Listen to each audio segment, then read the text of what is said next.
Drums are the backbone of most music. They are the driving force that propels a song forward, providing the essential rhythm and pulse that listeners feel deep within their bones. Whether it's the steady beat of a rock song, the intricate patterns of jazz, or the powerful thumps of electronic music, drums are indispensable. They provide the energy, the groove, and the foundation for everything else. Without a solid drum track, even the most beautifully crafted melodies and harmonies can fall flat. The drums set the stage, creating a canvas upon which all other instruments can paint their sonic colors. When drums hit hard and sound clear, the entire mix comes alive. The energy they bring can transform a simple tune into an electrifying experience. It's that punch and clarity in the drum sound that makes listeners want to move, dance, and feel the music in their core. But getting them to sound punchy and clean can be tricky. It requires a combination of skill, knowledge, and the right tools. From the initial recording process to the final mix, every step plays a crucial role in shaping the drum sound. Punchy means drums that hit hard and cut through the mix. It's about achieving that perfect balance where each drum hit is powerful yet controlled, making its presence known without overwhelming the other elements of the track. Think of that satisfying thump in your chest when a kick drum hits just right. It's a physical sensation that connects the listener to the music on a deeper level. That thump is the result of meticulous attention to detail in both the recording and mixing stages. Clean drums, on the other hand, are clear, defined, and free of muddiness. They allow each hit to be heard distinctly, without any unwanted noise or interference. Cleanliness in drum sound ensures that every nuance and detail is captured and conveyed to the listener. Each drum hit is distinct and well-defined. This clarity is achieved through careful microphone placement, precise EQ adjustments, and effective use of compression. It's about making sure that every element of the drum kit can be heard clearly and contributes to the overall sound. In this essay, we'll unlock the secrets to achieving both punch and clarity in your drum mixes. We'll explore the techniques and tools that professionals use to create drum sounds that are both powerful and pristine. We'll cover microphone techniques, explore the power of EQ and compression, and delve into advanced techniques like parallel processing. Each of these elements plays a vital role in shaping the final drum sound, and understanding how to use them effectively can make all the difference. By the end, you'll have the knowledge and tools to make your drum sound powerful and professional. You'll be equipped to tackle any drum mix with confidence, knowing that you have the skills to bring out the best in your drum tracks. So, let's dive in and unleash the full potential of your drums. Whether you're a seasoned pro or just starting out, this journey will provide valuable insights and techniques to elevate your drum mixes to the next level. Before we even touch a knob or a fader, it's essential to understand that the journey to a powerful drum mix begins at the source, the recording itself. The foundation of any great drum sound is laid during the recording process. This means paying close attention to every detail, from the choice of microphones to their placement around the drum kit. High-quality recordings are vital for achieving impactful drums. Start with well-chosen microphones. The type of microphone you use can significantly influence the sound you capture. For instance, dynamic microphones are known for their durability and ability to handle high sound pressure levels, making them perfect for capturing the punch and attack of drums. Different microphones excel at capturing specific elements of a drum kit. For example, dynamic microphones like the Shure SM57 are fantastic for their punchy character and work wonders on snare drums and toms. They are robust and can handle the high impact of drum hits without distorting the sound. On the other hand, condenser microphones such as the AKG C414 offer a detailed and clear sound, making them ideal for capturing the nuances of cymbals and overheads. These microphones are more sensitive and can pick up the subtle details and harmonics that give cymbals their shimmer and presence in a mix. The choice of microphone is just the beginning.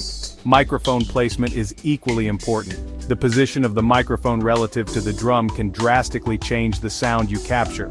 For instance, placing a microphone closer to the drum head will capture more attack and less room ambiance, while positioning it further away will give you a more balanced sound with more room tone.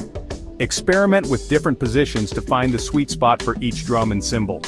This might involve moving the microphone an inch closer or further away, angling it differently, or even trying different microphones in the same position to see which one captures the sound you're looking for. A well-placed microphone can make all the difference in capturing the true character of each drum. It's not just about getting a good sound, it's about capturing the essence of the performance and the unique sound of the drummer and their kit. Once you have your recordings, proper gain staging and organization within your DAW or digital audio workstation are crucial. Gain staging ensures that your audio signals are at optimal levels, providing a clean foundation for further processing. This means setting the input levels so that they are strong, but not clipping, which can cause distortion and degrade the quality of your recordings. Proper organization within your DAW is also essential. Label your tracks clearly to maintain a well-organized session. This will save you time and frustration when you start mixing, as you'll be able to quickly find and adjust the elements you need. Ensure that your audio signals are strong but not clipping, providing a clean foundation for processing. This involves setting the levels of your preamps and interfaces correctly and monitoring the input levels in your DAW to avoid any unwanted distortion. Label your tracks clearly to maintain a well-organized session. This will help you keep track of all the different elements in your mix and make it easier to apply effects and adjustments as needed. By paying attention to these details during the recording process, you'll set yourself up for success when it comes time to mix. A well-recorded drum track is the foundation of a powerful and impactful drum mix. With our recordings prepped, it's time to shape the sound of each drum. Each element of the drum kit has its own unique character and role within the mix, and by carefully applying EQ, compression, and other effects, we can bring out the best in each one. Let's start with the kick drum, the heartbeat of the kit. EQ, compression, and transient shaping will be our primary tools. These tools allow us to sculpt the sound, control dynamics, and enhance the attack and sustain of each drum. By understanding how to use these tools effectively, we can create a polished and professional drum mix. Start with EQ to sculpt the kick's tone. A boost around 60 to 80 Hz can add weight and low-end punch. This frequency range is crucial for giving the kick drum that deep, thumping sound that you feel in your chest. Be careful not to overdo it though, as too much boost can make the kick sound boomy and muddy. For a punchier attack, try a small boost around 3 to 4 kHz. This will help the kick cut through the mix and add definition to its attack. This frequency range enhances the beater sound, giving the kick a sharper, more defined presence. Again, moderation is key to avoid making the kick sound too click or harsh. Compression can help even out the kick's dynamics, making it consistently powerful. A fast attack and medium release time usually work well. The fast attack ensures that the initial transient is controlled, while the medium release allows the body of the kick to come through naturally. Adjust the threshold and ratio to taste, aiming for a balanced and punchy sound. The snare is often the center of attention in a drum mix. EQ can help it through. Try a boost around 2 to 5 kHz for snap and presence. This range brings out the crispness and clarity of the snare, making it stand out in the mix. Additionally, you might want to cut some low-mid frequencies around 200 to 400 Hz to reduce any boxiness or muddiness. Compression can enhance its body and power. A medium attack and release time can work well here. The medium attack allows the initial crack of the snare to come through, while the release time helps to sustain the body of the snare. Experiment with different settings to find the sweet spot that gives the snare the right amount of punch and sustain. Gating can eliminate bleed from other drums, cleaning up the snare's sound. This is particularly useful in live recordings where the snare mic might pick up unwanted sounds from the rest of the kit.